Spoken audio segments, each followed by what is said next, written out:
6,000 to help evacuate Afghan allies.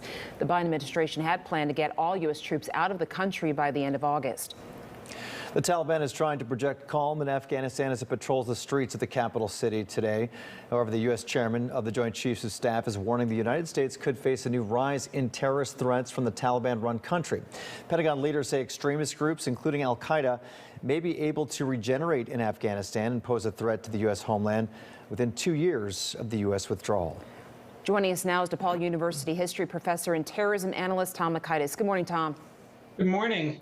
So, Tom, we're seeing some images this morning, people surrounding planes, even people falling from planes. It certainly appears chaotic. How long do you think that this type of chaos will last? Well, it will last certainly a couple of days, possibly weeks, but I think some sort of new normal will be established. The thing, though, to focus on is although the Taliban is, quote, taken over, meaning they've ousted the government, it's far from the case that they have tight control over the whole country. There are numerous ethnic groups, warlords, and various factions. So we may be in for a protracted period of civil conflict to varying degrees of intensity. Could Afghanistan once again become a haven for terrorist groups, or has that already happened? That is the worst case scenario that everyone keeps touting. I'm not completely convinced that that will be the case. They may very well have learned their lesson. What they want above all else is to control that country, possibly to spread into Pashtun areas surrounding it.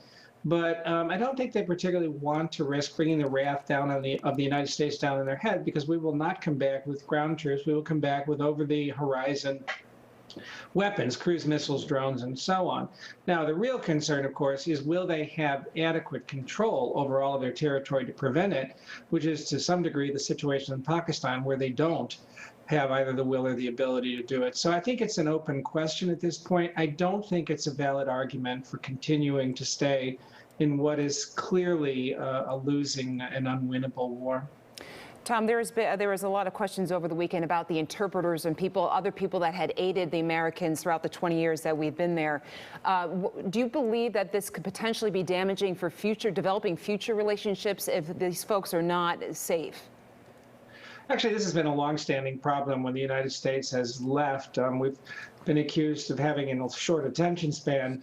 Even when we stay 20 years, the saying is we don't stay 20 years, we do 1 year 20 times over.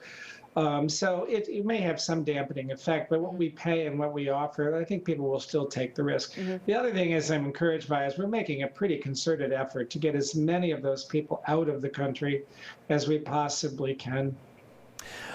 Before we let you go, Keir, the announcement from Homeland Security, a warning of heightened violence ahead of the 20th anniversary of 9/11. Is that a standard warning, so to speak, or are you aware of any more specific threats? I'm not aware of any more specific threats. Department of Homeland Security issued a new report last week, and what it focused on was what we've all been concerned about for the past year, and that is the rise of far-right domestic terrorism, homegrown right here in the United States, and that is going to continue to be the more serious threat for the foreseeable future. We're always going to be vigilant around holidays, especially something like the 20th anniversary of 9/11. So expect heightened security in the week before and after that, and around the sites. But beyond that, I'm not aware of any specific warnings to be concerned about.